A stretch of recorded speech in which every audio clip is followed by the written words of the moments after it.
Y como habíamos dicho, tenemos con nosotros al diputado Julio Montoya, alguien que maneja muy bien PDVSA, las cuentas cifradas, las cuentas secretas y el Congreso y las balas en la cabeza. ¿Qué información especial tiene usted sobre esas listas? Bueno, primero un abrazo, un saludo y gracias por la oportunidad y todo el éxito del mundo en este proyecto comunicacional. Bueno, yo lo que creo es que el país está muy enredado. Son tantas cosas de las cuales hablar, pero un escándalo tranca el otro y esconde el otro. En el mundo están aflorando diferentes circunstancias que tienen que ver con Venezuela, con el manejo de sus finanzas y el manejo de sus negocios. No solo estamos hablando de lo que logró hacer Alejandro Andrade en materia de recursos económicos a través de la intermediación bancaria que comenzó todo con el Banco del Tesoro y que terminó asociándose a gente como Arné Chacón Escamillo en caballos de carreras, entre otras cosas en los Estados Unidos, que incluso el último interventor de bolsas en Venezuela, Tomás Sánchez, logró tener un caballo que se llama Social Inclusion en Estados Unidos que vale $8 millones, que yo he dicho que son tan descarados que se burlan tanto de la gente que le ponen a un caballo de carrera en los Estados Unidos inclusión social, ¿no? Un escándalo va tocando a otro, luego se descubren estas cuentas en Suiza que fue una especie de Wikileaks que ocurrió de un trabajador que se puso bravo con el banco y afloraron todas estas cuentas. En esas cuentas podemos decir que hay varias cosas, por eso que voy a abrumarlos de información. En esas cuentas podemos decir que hay dos cosas. Una, algunos venezolanos que tenían cuenta ahí, unas que pueden ser legales, otras pueden venir de la corrupción, otra de trayectoria familiar, y una muy particular, que es la oficial del gobierno venezolano por $500 mil millones.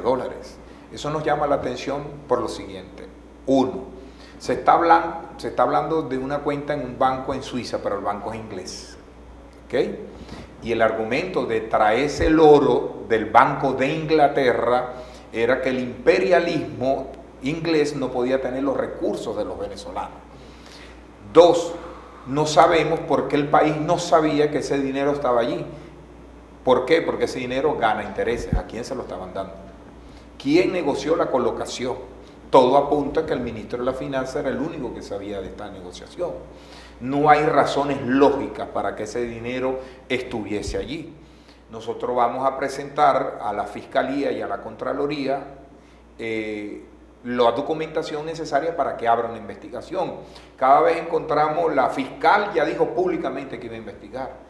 Ella creo que se entrampó porque parece que había unos nombres de políticos venezolanos de tradición o de la oposición y se interesó, pero lo que parece es que no leyó la lista de los 150 donde empieza a aparecer Alejandro Andrade, Tomás Sánchez, entre otras gente vinculada al gobierno. Eso es un tema, por supuesto, que está muy escondido porque, sin duda alguna, el secretario de Finanzas de este país tiene que explicarle a los venezolanos cómo es eso que yo me traigo el oro de Inglaterra porque lo tiene imperialismo, pero pues se lo doy en efectivo a un banco, una cuenta secreta que gana intereses que nadie sabe a quién se los da.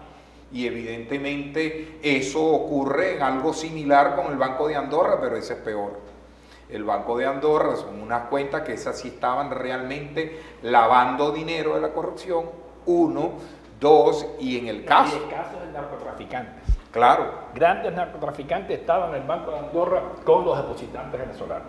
Sí, pero iban de la mano, incluso en la investigación que están haciendo, cuentas que se abrían en los mismos días, por casualidad, no, eso puede ser una casualidad. ¿Qué estás anotando ahí, Pablo? Y pregunto, los $2.000 millones de PDVSA que hacían allí, o sea, son temas de temas. ¿Por qué en ese banco? Porque nosotros le hemos hecho seguimiento, por ejemplo, a la fortuna que logró el grupo de Rafael Ramírez, que para mí es el ministro más corrupto de la historia política de Venezuela desde Bolívar hasta hoy, que tenía dos hombres operativos, que era José Luis Parada, que en estos días lo detuvieron, y los hermanos Madeil en el oriente del país. Nosotros hemos hecho seguimiento a todo ese dinero y hemos logrado detectar que hay cuentas en Madagascar, te puedes imaginar. Hay dificultades de conseguir la información porque nosotros no contamos con los organismos oficiales del Estado venezolano que podrían pedir a Interpol o a otra fuerza, dependemos de otras fuerzas. Ahora, de alguna manera, diputado, ya que toca el caso de PDVSA, usted ha hecho un seguimiento también del Fondo de Pensiones y Arramendi, que también tuvo ya una decisión judicial en Estados Unidos. Cuando sacan a Ramírez de PDVSA y lo sacan al final del país y lo mandan a Nueva York como representante de Venezuela ante Naciones Unidas, allí de alguna manera el gobierno o Maduro no admite que hay algo extraño en PDVSA, no puedes castigarlo, pero es como una especie de sanción política, sacarlo del juego nacional, visto todo lo que ha pasado y todas las denuncias, como usted decía, detención de gerentes de PDVSA. ¿Qué está pasando allí también dentro del chavismo? Pero es un tema bien interesante porque ahí desde la empresa Interbolivariana 2000, que logró contratar los taladros en 46 millones de bolívares diarios cuando costaban 14, eso fue algo que se lo debemos traer, esa era una operación directa del exsecretario de Finanzas de PDVSA y Rafael Ramírez. El exsecretario de Finanzas de PDVSA logró comprar una mansión en $5 millones en una isla artificial en Estados Unidos, cosa que yo presenté a la opinión pública, entre otras. Para llegar a tu pregunta, hay que decir que PDVSA hoy tiene una deuda externa superior a los $70.000 millones, cuando Rafael Ramírez entró, PDVSA apenas alcanzaba unos $11.000 millones. Eso sin contar el endeudamiento de algunas filiales, por ejemplo, como Citgo, que acaba de hacer una colocación, por ejemplo, hace unos días de casi 2.500 millones en el mercado, que por cierto ya no tiene cómo endeudarse más. Ese dinero sirvió, ojo, para que el gobierno obtuviera de allí recursos para no caer en default. Utilizó esa estrategia financiera. Sin duda alguna hay un conflicto grande de intereses en PDVSA y que tiene que ver con la detención de Parada, que tiene que ver con la sacada de Rafael Ramírez, pero que no ha corregido el nudo central de los hechos de corrupción que ahí ocurren, ¿no? En ningún momento, tú nombraste el caso de Yarimendi. El caso de Yarimendi logramos justicia fuera, no aquí, a pesar que a la fiscal le dimos los mismos elementos. El caso de Anthony Wilson, logramos justicia, medio justicia afuera, pero aquí la fiscal no encontró elementos para abrir la investigación porque todos apuntaban a la directiva de PDVSA. El caso de Yarimendi no es cualquier cosa, el caso de Yarimendi él era funcionario de PDVSA, usted que me está viendo allí, y Yarimendi era un corredor del dinero de PDVSA, es funcionario de PDVSA, y Rafael Ramírez le dice, mira, usted lo vamos a sacar de aquí, pero ahora usted va a administrar los recursos del fondo de pensiones que yo se los voy a dar a su empresa. Y es cuando ocurre el desfalco, los $500 millones que él admite. Entonces, ¿cómo es posible que él admita la culpa, que esté en todos los hechos, pero llega hasta ahí y no pasa a la estructura de PDVSA? Ahora, no hay sanción judicial, pero decía, puede verse como una sanción política, de alguna manera, haberlo sacado de Cancillería, era el jefe de finanzas, también lo sacas de allí. Hay como una especie de factura política. Pero el problema era un competidor con Maduro. O sea, Maduro castigó al competidor o castigó al corrupto. Yo creo que castigó al competidor, a alguien que manejaba un grupo económico importante, sin duda alguna, pero los resultados para los venezolanos son tan dantescos que la historia tendrá que recoger esto con exactitud, y los problemas que nos generó la administración Ramírez no es que se resuelven si se va al gobierno de ellos, no, ahí se dañaron yacimientos como en La Ceiba. Ahí se debieron de invertir en el proyecto PRISA más de 600.000 millones de bolívares de los viejos en infraestructura y arreglar cosas. Por eso que tú ves que un día explota el Palito, un día explota Muey, porque no se compraron las válvulas, no hubo sustitución de tubería. Por eso que ves que en el lago de Maracaibo brota petróleo de vez en cuando, porque no se hizo lo que se tenía que hacer. Y entonces, ustedes que son estudiosos, unos periodistas que gracias a Dios utilizan mucho el periodismo de investigación, ustedes son inspiradores, gente como yo que después de viejo se puso a estudiar periodismo. Les puedo decir que PDVSA, ¿cuántos barriles de petróleo nos prometió el gobierno que íbamos a tener a esta altura luego? 5 millones de barriles de petróleo. No solo no llegamos a los 5 millones, sino que decrecimos a los 2.8. Ahora, pero esto es una regla que usted va a entender muy fácil. Si son 2.8, como dice el gobierno, le quitamos 700 del consumo interno, nos quedan 2.1. Si de esos 2.1 le quitamos 650 del fondo chino, nos queda 1.5. Si ese de 1.5 le quitamos los 320 de Petrocaribe, nos queda 1.180.000 barriles de petróleo. De ese barril es que hoy vivimos. Y eso implica y significa que no hay dólares para empujar la economía nacional porque somos un país monoexportador. Ahora, decía el diputado Julio Montoya que aquí un escándalo tapa otro y también él tiene varias investigaciones con otros asuntos que también son pues motivo de debate público. Uno de ellos es esta vinculación, esta relación que existe entre Podemos, el partido español, con el gobierno de Venezuela, en su momento el presunto financiamiento del gobierno de Hugo Chávez a este partido español. ¿Podemos o pedimos? Al parecer era pedimos, pero vamos a ver este video que nos recuerda la buena relación que existía entre Juan Carlos Monedero y el presidente Hugo Chávez.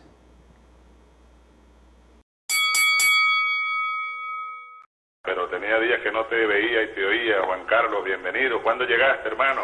Pues llegué hace 3 días, presidente, a decirme también a mí mismo que la democracia sigue estando muy presente en Venezuela y que si hay alguno que piensa que su enfermedad significa debilidad, algunos tenemos claro que es todo lo contrario y que me da mucha alegría como español, como europeo, sentir este proceso mío y, presidente, decirle que para adelante y que sepa usted que lo que significa este proceso, cada vez hay más gente que desde la calle lo entiende. Así que cuídese mucho, siga usted muy fuerte, porque cada vez va a hacer más falta Venezuela, América Latina y su ejemplo en este proceso que estamos teniendo en marcha en Europa.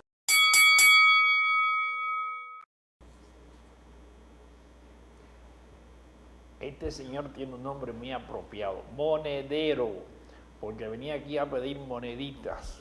Pero ojalá fueran moneditas, Fausto. ¿Sí? Fueron euros, y muchos euros, millones de euros, sobre los cuales tengo sustentado cada una de las cosas que voy a decir. Ahora, en España ellos dicen que todo eso es cuento, Pero- que Podemos o pedimos se hizo con el ahorro de Monedero. Pero lo primero que quiero decir es a la señora fiscal de Venezuela.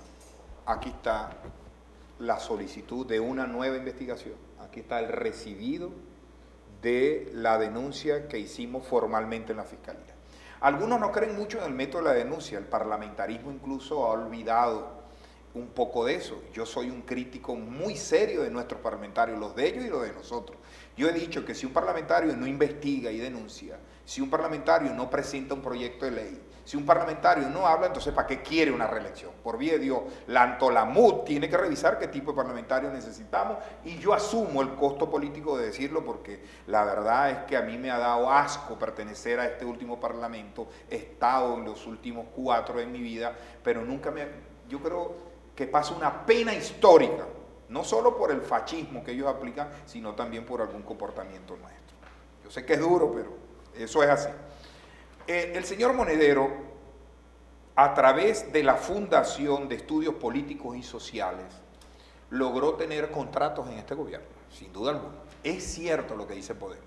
Podemos dice, es que en ese momento no éramos nosotros partido político, sí, pero toda la directiva de Podemos es la directiva de esta fundación, ¿ok? Esta directiva logró contratar en el 2012 405.000 euros con el Ministerio Popular del Despacho de la Presidencia para asesoramiento, estadística, prestación de apoyo técnico en diseño de implementación de metodologías de investigación de escenarios políticos relativos. Retórica. No sabemos qué es. En los próximos días voy a presentar las recomendaciones que hizo esta fundación al gobierno de Chávez. Por cierto, que se las voy a enviar también a los españoles para que vean lo que ellos nos recomendaron. 309.000 euros más a través del Banco Central para otro tipo de asesoramiento. En el 2010, 265 euros del Departamento de Comunicación o el Ministerio de Comunicación que dependía directamente del presidente Chávez. En el 2009, casi 1 millón de euros que se sumaron en diferentes oficinas desde el Ministerio de Salud, el Instituto Venezolano de Seguros Sociales, CanTV, entre otros. Eso fue en el 2008, 2007, 2006, 2010, 2011, desde el 2004. Diputado, el señor Monedero dirá que allí, no es cierto. Vamos a tener en este momento la entrevista, vamos a hacer una pausa y continuamos con estas denuncias. Estamos conversando con el diputado Julio Montoya de Primero Justicia. Repetimos, una pausa y continuamos en esta esquina. En esta esquina.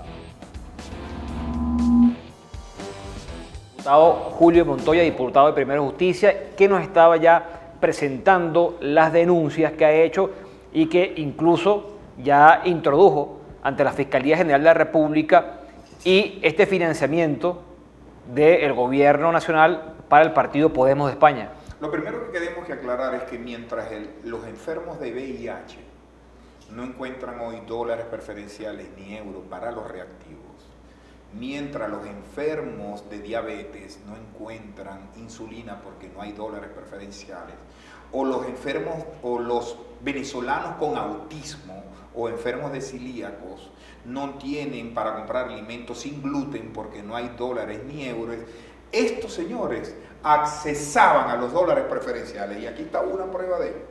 Aquí está una factura que es ante Cadivi de Juan Carlos Monedero Fernández, que le adjudican, por ejemplo, en esta sola, 35.000 euros, en esta sola factura. Pero el problema es, y lo raro de esto es, que a él le aprobaban la factura cada 5 días, es decir, si la ponía hoy, a los 5 días ya tenía resuelto su problema. Juan Carlos Monedero, aquí está una factura del Banco del Alba, de don Gustavo Hernández, presidente del director ejecutivo de esta fundación. Casualmente él es director actual de Podemos, igual que Juan Carlos Monedero. Por 425.000 euros que pagó el Banco del Alba para asesorarnos sobre un modelo de moneda única, que fueron resueltos por él. Nosotros le hemos hecho seguimiento a este caso y para hablar en términos de Diosdado Cabello, un camarada cooperante del SEBIN me entregó un expediente total, completo, con anexos que le voy a hacer llegar esta próxima semana a la señora fiscal, donde hay un grupo que se llama Atahualpa, que es el apellido de un español vinculado a Podemos, que logró a través de empresas de maletín hacer grandes negocios con el gobierno del presidente Chávez y de Maduro. Aquí está el número de RIF J311618575, con quién se reunía, cómo se reunía, la relación con Podemos, quién era su contacto en España, que era José María Rubio Hermoso de Mendoza, que era administrador de la empresa Fórmula 4 Televisión y Medios, empresa donde trabaja Pablo Iglesias. Es miembro y socio de la Real Federación Española de Automovilismo y Fórmula 4, etcétera, etcétera, y un conjunto de elementos que vamos a presentar en la Fiscalía. También investigando encontramos un negocio que hizo el alcalde español del municipio sevillano de Marinaleda, José Manuel Sánchez Gortillo, que hizo la intermediación para vender aceite de oliva en Venezuela. Eso es normal. Un tronco de negocio, parece. Es tronco, es bueno el negocio. Pero Para el tema es que compramos a 3 veces el valor del mercado, y una factura que debió costarnos 21 millones de euros nos terminó costando 81 millones de euros. Ahora, eso es un guiso exquisito, porque es con aceite de oliva. Es con aceite de oliva porque no va a tener colesterol. Es un guiso exquisito. Pero este conjunto de cosas demuestra con claridad la relación que había, que es lo que a mí me preocupa, porque yo no estoy interesado en meterme en el tema interno de los españoles. Los españoles tendrán que soberanamente resolver su problema.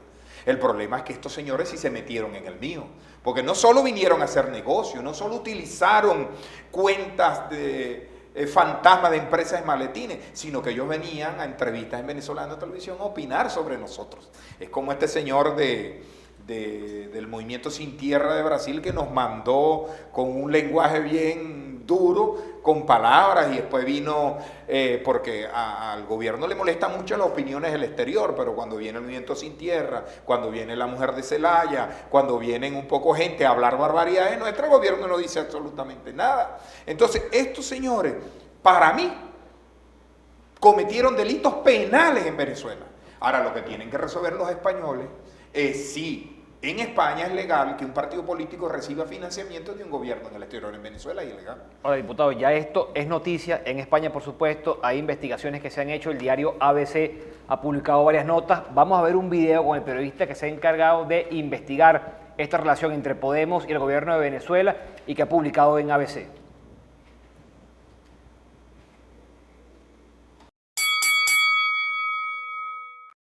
Esta fundación, CEPS, ha cobrado del gobierno de Chávez aproximadamente 4 millones de euros entre el año 2002, cuando empiezan a hacer sus asesorías, hasta el año pasado, hasta 2014.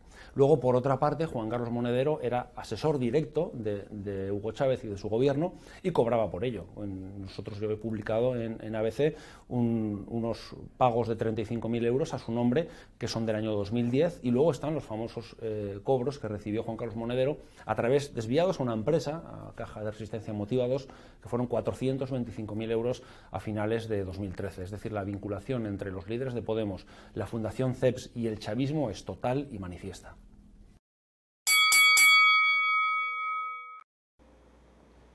Podemos, Monedero, por fin, ¿qué? ¿Cuál es la conclusión? La conclusión es que hubo una intermediación de recursos entre el gobierno venezolano y el grupo político que funcionaba en esta fundación y que fundaron un partido político.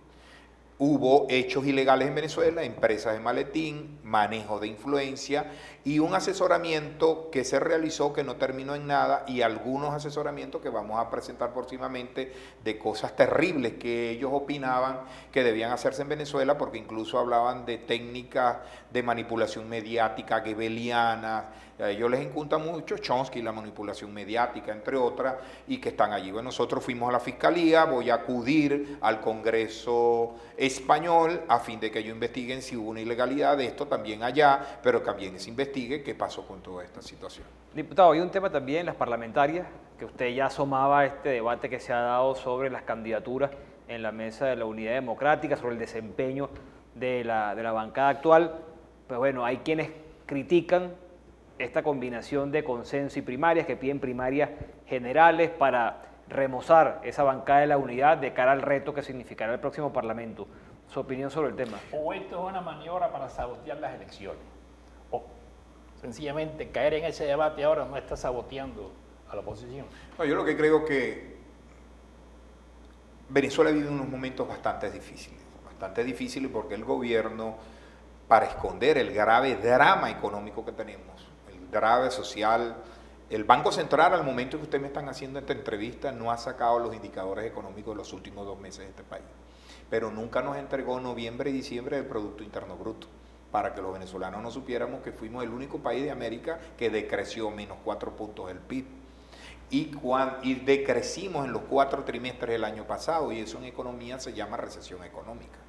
Y si se decrece en 6, se llama depresión económica. O sea, Venezuela está en una depresión económica. Eso nos lo escondió el Banco Central, nos escondió el nivel de inversión, mientras en América Latina el promedio fue el 5 o 6%, en Venezuela fue el 1%, que es básicamente vinculado a lo que ya tenemos en la faja petrolífera del Orinoco, es decir, al sector petróleo de las empresas que ya están aquí, no tienen otra opción.